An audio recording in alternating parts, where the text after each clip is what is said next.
할렐루야. 예. 요즘 뉴스를 보면 매일 반복해서 나오는 그런 세 가지 탑 뉴스가 있어요. 그게 뭘까요? 잘 아실 거예요, 아마도. 우리 중동 전쟁, Middle East Crisis라고 그렇게 뉴스의 자막에 뜨는데 정말 많은 외교적인 노력에도 불구하고 이 전쟁은 점점 더 심해져만 갑니다. 예. 또 노벰버 5th에 뭐가 있죠? 대통령 선거, 프레지던셜 일렉션이 있죠. 예. 그게 매일매일 그 대통령 후보자들이 또 그 여러 가지 정부의 정말 리더들이 그런 선거 운동을 하는 것을 저희들은 잘 보고 알고 있습니다. 그리고 마지막으로 허리케인 윌리프. 정말 얼마 전에 두 허리케인이 왔잖아요. 허리케인 헬린 그리고 허리케인 밀튼이 와가지고 정말 이 플로리다 지역을 통과해서 노스캐롤라이나 위쪽으로 이렇게 해가지고 아직도 어저께 뉴스에 의하면 아직도 노스캐롤라이나 지방에는 도로가 복구되지 않았고 물이 그대로 차 있고 또 아직도 정말 80여 명 이상이 실종된 상태에 있어요. 그리고 가족들은 아마 소망을 잃고 다 돌아가셨다고 그렇게 생각하고 있다는 것을 뉴스 인터뷰에서 제가 들었습니다. 세상이 이렇게 어지러울 때 우리들은 어떻게 살아야 하겠습니까? 먼저 그리스도인들은 누구인가? 우리가 정말로 어떻게 이 어지럽고 죄 많은 세상을 살아야 하는지를 그 답을 찾기 위해서 우리가 누구인가? 우리의 정체성, 우리의 아이덴티티를 먼저 생각해 봐야 할 것 같습니다. 왜냐하면 우리가 누구인지를 알면 우리가 어떻게 이 세상에서 살아야 되는지를 알게 될 수 있을 것이기 때문입니다. 마태복음 5장 13절에서 16절까지를 함께 읽겠습니다. 우리 예수님께서 말씀하셨습니다. 시작. 너희는 세상의 소금이니 소금이 만일 그 맛을 잃으면 무엇으로 짜게 하리요?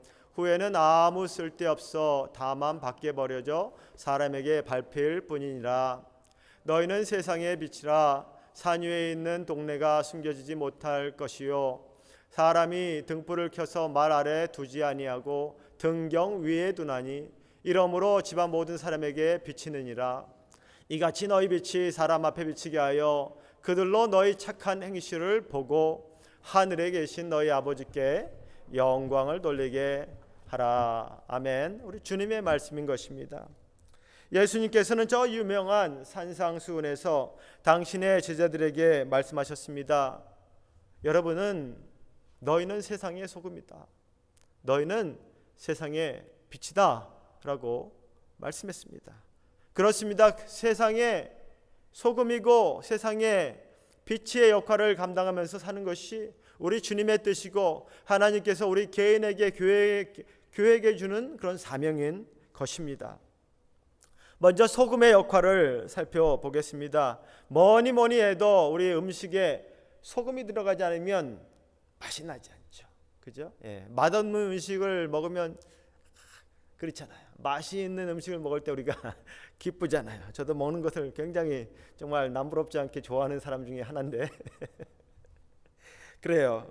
정말 그런데 그 소금이 맛을 내기 위해서는 소금이 그 자체가 녹아져서 없어져야 되잖아요.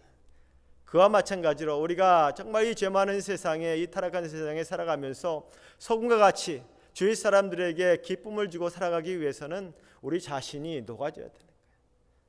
예수님께서 그러셨잖아요. 아무든지 나를 따르려고는 자기를 부인하고 제 십자가를 지고 나를 따라오거라. 그렇게 주님께서 말씀하셨어요. 소금은 또 부패를 방지합니다. 멀리 원양어선에서 정말 그런 물고기를 많이 잡아가지고 먼 길을 다시 항구로 집으로 이렇게 오려고 운반을 할 때 그 소금이 그 물고기가 부파되지 않기 위해서 뭐를 뿌리나요? 소금에 절이잖아요.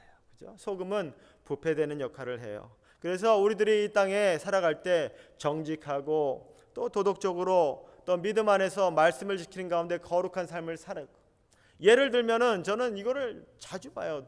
이 사우스 플로리다에 정말 내려와서 너무나도 자주, 저는 뉴욕에서도 살았고 시카고에서도 살았고 켄터키에서도 살았고 아틀란타 조지아에서도 살았고, 그리고 정말 센트럴 플로리다 템파 이 센트럴 플로리다 그 지역에서 살았고 여기 사우스 플로리다도 살았는데, 정말 죄송한 얘기지만 정말 우리들이 살고 있는 이 사우스 플로리다만큼 정말 월마트나 퍼블릭스 정말 이렇게 마트에 갔을 때 그 파킹장에 정말 카트가 그냥 파킹장에 그냥 널려 있는 거 여기처럼 심한 곳은 본 적이 없어요. 참 심해요. 그래가지고 항상 그렇지 않지만 어떨 때는 그 카트를 제 거는 당연히 넣고 다른 사람들 것까지도 카트를 넣고 올 때가 종종 있어요. 정말 작은 일을 우리가 실천함으로써 이 땅에서 우리 크리스찬들은 정말 다르다, 말뿐이 아니고 우리의 사는 모습이 정말 다르다, 그게 바로 거룩한 삶을 사는 것이고 그것이 바로 이 땅의 부패를 막으며 살아가는 삶이라고 저는 생각을 합니다. 또 소금은 정말 눈이 많이 오고 그래서 길이 미끄럽고 막 얼음이 해가지고 운전하기 막 그렇게 위험하잖아요. 플로리다는 다행히 눈이 안 와가지고 그런데 제가 시카고나 뉴욕 살 때, 심지어 아틀란타 살 때도 눈이 와가지고 정말 그렇게 미끄럽게 조심해서 운전하고 갈 때가 많이 있었어요.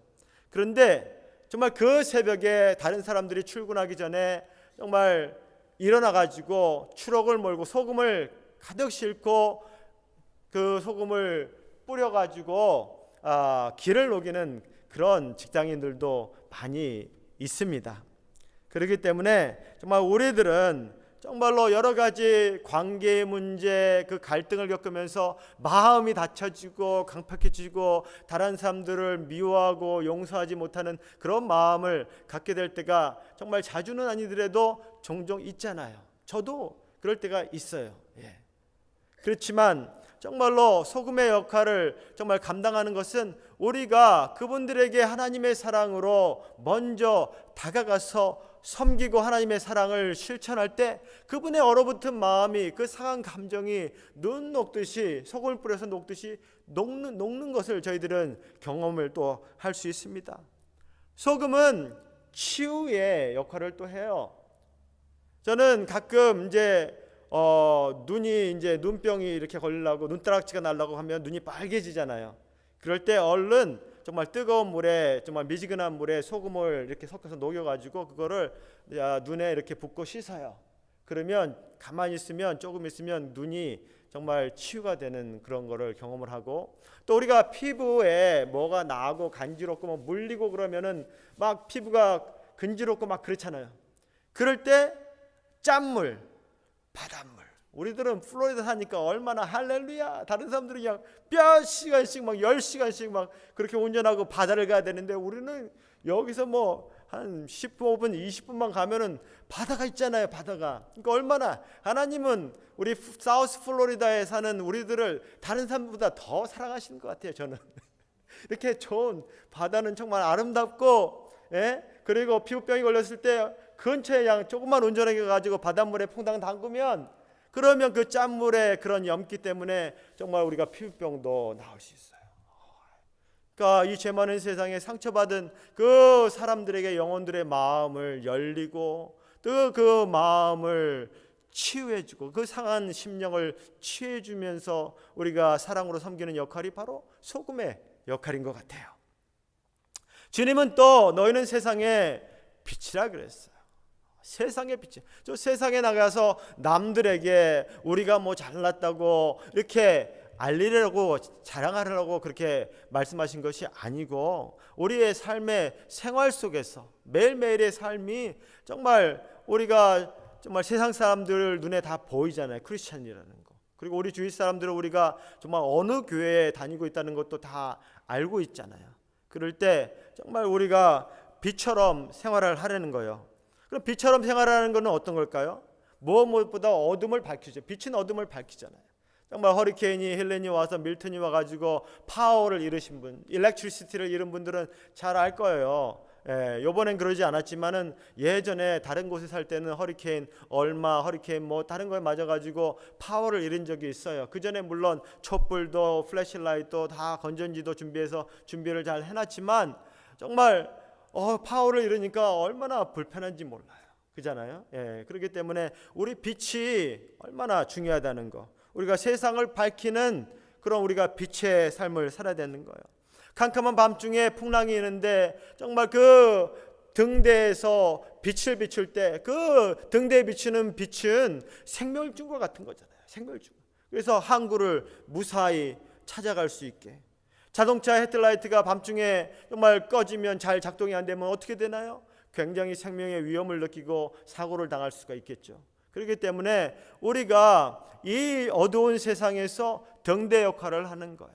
플래시 역할, 촛불의 역할을 하는 거야. 그런데 촛불을 생각해 보면 자신이 타야지만, 자신이 없어지면서 그 빛을 내는 거잖아요. 그렇잖아요. 우리 자신을 다 드러내면서 정말 내 이름을 높이면서 다른 사람들에게 예수 그리스도의 빛을 비출 수 있는 방법은 없는 거잖아요. 그래서 우리들은 영적인 어둠 가운데 있는 사람들에게 복음을 전해서 그 말씀의 진리의 빛으로 진리 가운데 진리이신 예수께 인도하는 그 삶을 사는 것이 바로 이 땅에서 세상의 빛으로 사는 길인 것입니다. 또 주님께서는 착한 행실로 하나님 아버지께 영광을 돌리게 하라 그랬어요. 우리가 착한 행실을 이 땅에서 예수의 이름으로 정말 생활적으로 그렇게 하게 되면 그것을 바라보는 사람들이 우리가 예배하는 하나님께 영광을 돌린다고 했어요. 우리가 다니엘서도 보면은 다니엘이 정말 청소년기에 그 바벨론으로 노예로 종으로 팔려갔지만 그곳에서도 신앙의 절개를 잃지 않고 믿음을 굳게 지켰을 때 정말 아버지 정말 그 높은 고위에 4명의 왕이 바뀌면서까지도 그 이방 땅에서 유대인 다니엘이 고위 간직까지 올라가서 나라를 잘 섬길 수 있었어요. 정말로 왕이 정말 너무나도 다 그때 당시 메데와 바사의 왕이 정말 다리오라는 사람이었는데 정말 이 다니엘이 너무나도 착하고 정직하고 성실하게 나라의 일을 잘 운영하니까 최고의 자리까지 높였단 말이에요. 그러니까 어떻게 하겠어요? 주위 사람들이 이제 시기하고 질투하고 없는 말을 막 거짓말을 꾸며가지고 고소하는 거예요. 그래가지고 결국 사자굴에까지 던져진 것을 저희들 잘 알고 있잖아요. 근데 하나님께서 그 사자 입을 막으셔가지고 다니엘을 구하셨어요.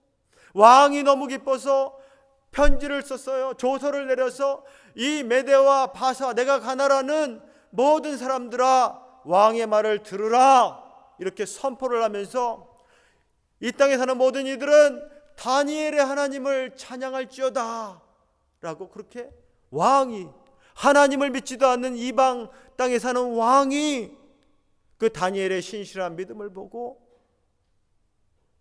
하나님을 찬양했어요. 우리가 이 땅에서 소금처럼 빛처럼 그렇게 생활 속에 실천하며 살아갈 때 우리 주위에 많이 믿지 않는 하나님을 믿지 않는 예수 믿지 않는 많은 그런 사람들도 우리의 삶을 보고 진리 가운데로 인도될 뿐만 아니고 우리들 때문에 누구누구 때문에 내가 하나님을 찬양합니다 라고 말할 것이에요. 아멘. 감리교를 창시하신 요한 웨슬리 목사님은 퍼스널 홀리니스와 또 소셜 홀리니스를 그렇게 동시에 항상 강조했어요. 퍼스널 홀리니스는 개인적인 그런 영성인 것이에요. 말뿐이 아니고 매일 아침 요한 웨슬리 목사님은 4시부터 6시까지 하루 2시간을 기도했어요. 다른 어떤 일을 하기도 전에 먼저 자기 방에 있는 클라짓에 들어가지고 기도했어요. 저는 그곳에 가봐서 실제로 봤어요. 기도 클라짓이 있더라고요. 성경이 펴져 있고 촛대가 있어요. 무릎을 꿇고 2시간을 하나님 앞에 기도했어요. 그리고 소그룹 모임을 강조했어요. 홀리 클럽, 클래스 미팅, 또 밴드 미팅이라는 거를 이렇게 해가지고 영적인 그런 신앙의 레벨에 따라 맞춰가지고 매주 감리교인들이 모여가지고 성경을 읽고 기도하고 서로의 삶을 쉐어하고 자신의 죄를 고백하면서 신앙을 성장하게 했단 말이에요. 그리고 주일에는 소사이어티라고 모여가지고 주일 예배를 신실하게 드렸어요. 그뿐만이 아니고 또 사회운동에 적극적으로 참여를 했고 참여하라고 그렇게 강조하셨습니다. 그래서 정말 영국에 가면은 앱월트라는 곳이 있는데 그곳이 요한 웨슬리, 찰스 웨슬리 정말 목사님이 태어나시고 자란 곳이에요. 그 아버지가 목사님이었어요. 사무엘 웨슬리라고. 그런데 그곳에 가면은 유룸이라는 그런 교회가 아직도 있어요. 지금 박물관으로 사용하고 있는데 아직도 오픈되어 있어요. 그래서 그때 당시 이 유룸은 요한 웨슬리 목사님이 첫 목회지였어요. 목사가 된 이후로. 그곳에는 의자가 이렇게 바닥에 붙어있는 의자가 아니고 뛰어가지고 벽으로 밀 수 있는 그런 의자였어요. 왜냐하면 주일날에는 예배드리고 주중에는 성전을 안 쓰잖아요. 다 의자를 다 벽에다 밀어버리고 주중에는 거기서 의료 선교를 하고 푸드 팬트리 음식을 가난한 사람들한테 나눠주고 또 정말 그 옥스퍼드 대학생들이 모여가지고 추운 방에서 공부를 해가지고 기름을 아껴가지고 모은 돈을 가난한 사람들을 위해서 구제하고 정말 감옥에 갇혀서 외로운 사람들, 소망이 없는 사람들을 정말 그들에게 찾아가지고 신방을 하고 소망, 복음을 전하는 그런 활동들을 요한 웨슬리 목사님이 실제로 행했다는 거예요. 사회운동에 참여했다는 거예요. 그래서 이런 요한 웨슬리 목사님의 그런 신앙과 열정을 이어받은 감리교의 선교사님들이 조선에 와서 그 오래전에 130년이 훨씬 넘은 그 조선에 와가지고 복음을 그렇게 전했는데 사회활동을 굉장히 많이 했어요. 고아원을 짓고 교도소를 방문하고 병원을 짓고 여성을 위한 그런 중학교를 지었다는 거예요. 생각을 해보세요. 조선시대에 여자들을 위해서 학교를 지으려 것은 그거는 정말 감히 말도 할 수 없는 상상이 안 가는 그 얘기예요. 제가 조선시대에 태어나지 않았잖아요. 1970년에 태어났잖아요. 예? 그런데 제가 서대문 홍제동에서 태어나고 자랐을 때도 그때도 여성분들은 우리 누나들은 개인적으로 우리 누나들은 대학교에 보내지 않았어요. 우리 집안에서 1970년도에도. 근데 조선시대 미국에서 온 그런 감리교 선교사님들은 여성 학교를 지으려고 했단 말이에요. 얼마나 그 왕이 반대를 했겠어요. 말도 안 되는 얘기. 그래서 그런 기도와 노력의 결과로 지금은 이화여대죠. 이화여대가 생겼어요. 메리 스크랜턴이라는 선교사의 그런 사역이었단 말이에요. 연세대가 생겼어요. 언더우드 감리교 언더우드 선교사님의 창시자예요. 세브란스 병원은 어떤 거예요? 세브란스 병원은 에비슨 선교사의 활동으로 지어졌습니다. 세브란스 병원은 1885년 미국 선교사이자 의사인 알렌이 설립한 우리나라 최초의 서양식 병원인 광해연에서 시작되어 재중원으로 이름을 바꾼 후 실질적인 의료기관으로 성장하였습니다. 세브란스 병원의 원장 루이스 헨리 세브란스는 누구입니까? 그는 미국 클리블랜드 오하이오에서 은행에 다니는 청년이었습니다. 친구 록펠러와 함께 석유회사를 세워서 하루 만에 벼락부자가 됐어요. 그리고 자기 고향인 클리블랜드에 다시 와서 누구나 갈 수 있는 학교, 병원, 교회를 지었습니다. 그는 평생 빈민가 고아를 돌봤던 부모님들의 정신을 이어받아 평생 자선사업에 헌신하기로 마음먹었습니다. 1900년에 어느 날 그는 뉴욕 카네기홀에서 연세를 듣게 되었는데 그때 연사는 당시 조선에서 의료봉사 활동 중이던 에비슨 선교사였습니다. 에비슨 선교사는 이렇게 간절히 호소했습니다. 조선에 있는 병원들은 병원이라고 부를 수도 없을 만큼 빈약합니다. 간호사도 없이 한 명의 의사가 모든 것을 운영합니다. 이 연설을 들은 세브란스 씨는 흔쾌히 기부했고 4년 후 경성 서울에 조선의 최초 종합병원인 세브란스 병원이 세워진 것입니다. 이 병원은 현재 서울 신촌에 있는 세브란스 병원의 모체이며 당시 기부한 금액은 현재 가치로 5천억 원의 이상이었습니다. 하나님이 사랑하시는 사람들을 위해 우리는 무엇을 할 수 있습니까? 이 땅에서 고통받고 있는 사람들을 위해 우리는 무엇을 할 수 있단 말입니까? 미들이스트에서 전쟁으로 고난받는 그들을 위해 우리는 기도할 수 있습니다. 또 허리케인으로 아직도 고통받고 있는 그 많은 사람들과 또 교회들을 위해서 기도하고 또 특별 헌금을 하고 있는 이유가 바로 이 이유 때문에 그렇고, 어떤 교회는 심지어 발런티어들까지 보내가지고 그 복구 작업을 돕고 있습니다. 우리가 살고 있는 커뮤니티와 이 나라를 위해서, 이 미국을 위해서 우리는 무엇을 할 수 있습니까? 물론 기도해야 됩니다. 그리고 관심을 가져야 되고 투표해야 됩니다. 11월 5일 날 정말 얼리 보딩을 해도 좋고 그날 가서 해도 좋지만, 시민 투표권이 있는 분들이라면 정말 투표를 해야 되는 것은 우리의 특권이고 우리가 의무인 것입니다. 디모데전서 2장 1절에서 2절을 제가 읽겠습니다. 그러므로 내가 첫째로 권하노니 모든 사람을 위하여 간구와 기도와 도구와 감소를 하되 임금들과 높은 지위에 있는 모든 사람을 위하여 하라. 이는 우리가 모든 경건과 단정함으로 고요하고 평안한 생활을 하려 함이라 라고 말씀했습니다. 우리가 살고 있는 도시, 주, 나라를 위해 리더들을 위해 기도하고 라고 성경은 가르치고 있습니다. 하나님의 말씀인 성경을 기준으로 삼아서 어떤 사람을 뽑고 어떤 팔로시를 선택해야 하는지 우리가 기도하며 결정해야 할 것입니다. 그러기 위해서 각 후보들의 정책을 공부할 필요도 있습니다. 왜 그렇게까지 해야 합니까? 왜냐하면 이는 우리가 모든 경건과 단정함으로 고요하고 평안한 생활을 하려 함이라 하기 때문에 그런 것입니다. 우리들의 삶에 직간접적으로 영향을 줍니다. 누가 이 나라의 리더가 되는지에 따라서, 실제로 누가 미국의 대통령이 되는지에 따라 온 세상의 모든 사람들이 다 영향을 받기 때문에 그런 것입니다. 잘 아시다시피 에스더서, 정말로 왕후 에스더가 와스티가 아하수에로 왕의 그런 명령에 불순종해서 에스더가, 고아로 자랐던 에스더가 이제 그 나라의 왕후가 되었습니다. 그런데 그를 길러줬던 모르드게와 정말 하만의 갈등이 생깁니다. 하만은 아말렉 족속의 후예인 것입니다. 정말 모르드게는 그 사람이 아말렉 족속의, 유대인들의 원수인 아말렉 족속의 원수인 것을 알고 그에게 절하지도 않고 정말 무릎을 꿇지도 않았기 때문에 이 하만은 정말 너무나 괘씸히 여겨가지고 유대인들을 다 멸절하기로 그렇게 결심을 했습니다. 정말 이 백그라운드를 저희들이 좀 알 필요가 있는데, 정말 오래전에 하나님께서 사무엘 선지자를 통해서 사울 왕에게 그렇게 말했어요. 너희는 정말 아말렉 족속을 멸절할지니라.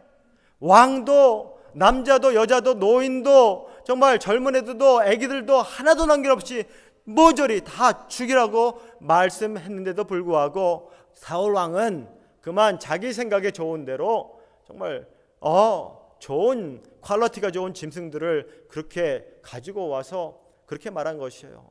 내 생각에는 이렇게 좋은 것을 죽이면 아까우니까 우리가 하나님 앞에 제사 드릴 때 쓰면 좋을 거라고 생각해서 이렇게 가져왔습니다. 그럴 때 하나님은 말씀하셨어요. 사무엘 선지자를 통해서 네가 하나님의 말씀을 버렸기 때문에 하나님도 너를 버렸다. 그렇게 말씀하셨어요. 하나님은 우리들에게 철저한 순종을 원하시는 거지 내 생각대로 내가 원하는 거 이렇게 하라고 말씀하지 않으셨어요. 순종하지 않았기 때문에 이제 큰 위기를 맞이한 것이에요. 그 아말렉 왕의 후예인 이 하만이 이 나라에 정말 왕담으로 높은 자리를 차지했을 때 정말 자기에게 절하지 않는 이 유다인들을 하루 만에 모두 멸절하라고 그렇게 왕에게 허락을 받아서 조서를 내렸어요. 노인들, 젊은이들, 여자, 남자 정말 할 것 없이 애들까지 다 죽이라고 그랬고, 심지어 그들이 가진 모든 재산을 다 불태우라고 그렇게 엄청난 그런 명령이 내려졌을 때 모르드게를 비롯해서 온 나라가 제를 머리에 뒤집어 쓰고 베옷을 입고 정말 금식하며 통곡하며 하나님께 기도해서 에스더, 이제 왕후가 된 에스더에게 부탁을, 너는 제발 왕한테 나아가서 이 일을 우리가 죽게 되었다고 제발 알려주라 그랬는데 에스더는 그렇게 못하겠다고 말했어요. 왜냐하면 그때 당시 법으로 의하면은 아무든지 왕이 먼저 그 호를 내밀어 가지고 요청하지 않으면 가는 자는 다 죽게 돼 있어요. 나도 지난 한 달 동안에 왕을 못 뵀는데 삼촌 미안해, 할 수 없다. 그러니까 모르드게가 다시 편지를 보냈어요. 너 혼자 잘 살겠다고 입을 다물고 있으면 잘 살 거라고 생각지 말 거야. 너와 아비 집이 멸망할 것이고 하나님은 다른 곳을 통해서 우리를 구원할 것이라고 그렇게 말했던 것이에요. 우리 함께 에스더 4장 14절을 읽겠습니다. 이때 내가 만일 잠잠하여 말이 없으면 유다인은 다른 데로 말미암아 노인과 구원을 얻으려니와 너와 내 아버지 집은 멸망하리라. 내가 왕후의 자리를 얻은 것이 이때를 위함이 아닌지 누가 알겠느냐. 아멘. 저는 이 말씀을 읽을 때 정말 내 머리와 내 가슴을 강하게 때렸습니다. 이 때를 위함이 아닌지. 여러분들은 지금 우리 교회에서 어떠한 직책에 있습니까? 어떠한 책임을 맡고 있습니까? 이 때를 위함이 아닌지. 올해는 7번째 제가 40일 부흥성회를 참석하고 있는데 참석할 뿐만 아니고 우리 윤 전사님과 함께 인도를 하게 됐어요. 우연이 아닌 것 같아요. 처음에는 많이 부담되고 이것을 내가 해야 되나 말아야 되나 고민도 많이 했어요.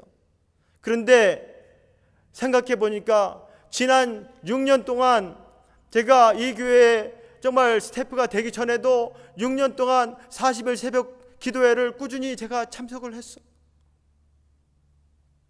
그리고 7번째는 통역을 하려고 그렇게 마음을 먹고 있었는데 이제 하나님께서 저를 이 강단의 40일 부흥성회를 인도하기 위해서 지난 6년 동안 저를 훈련시켰던 것 같아요. 이때를 위해서.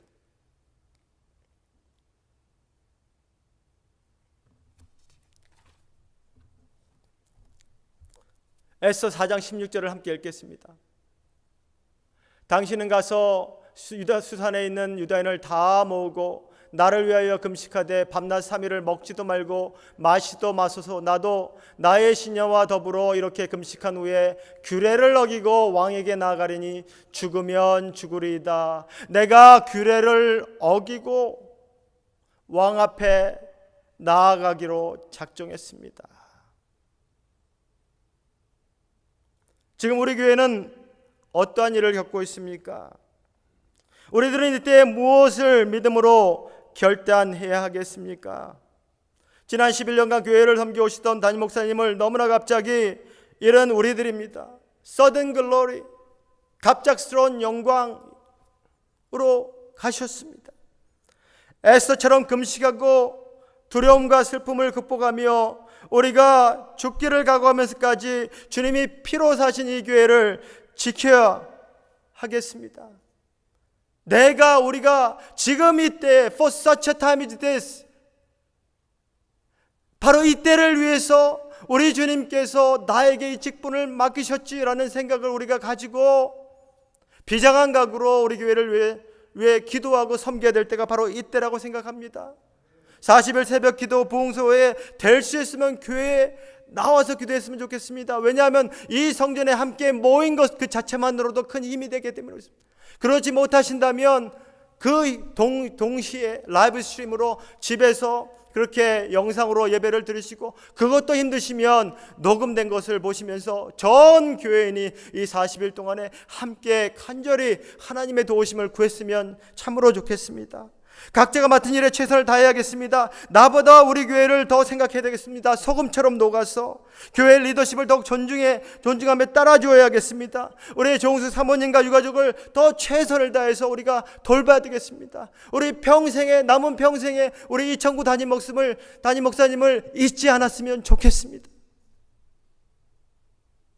예수님이 또 새로운 담임 목사님, 어떠한 목사님이 되는 것은 너무나도 우리 교회 미래에 중요하기 때문에 정말로 간절히 우리 파송위원회들을 우리 교회를 위해서, 함위원회를 위해서 기도해 주시기 바랍니다. 예수님이 겟세마네 동산에서 기도하셨던 것처럼 에스더와 모르드게가 온 유대인들이 생명을 다해 기도했던 것처럼 우리들도 그렇게 집중적으로 기도할 때가 바로 이때라고 생각합니다. 아멘. 기도하시겠습니다. 할렐루야. 좋으신 하나님 아버지 감사합니다. For such a time as this. 하나님 아버지, 우리는 두렵습니다.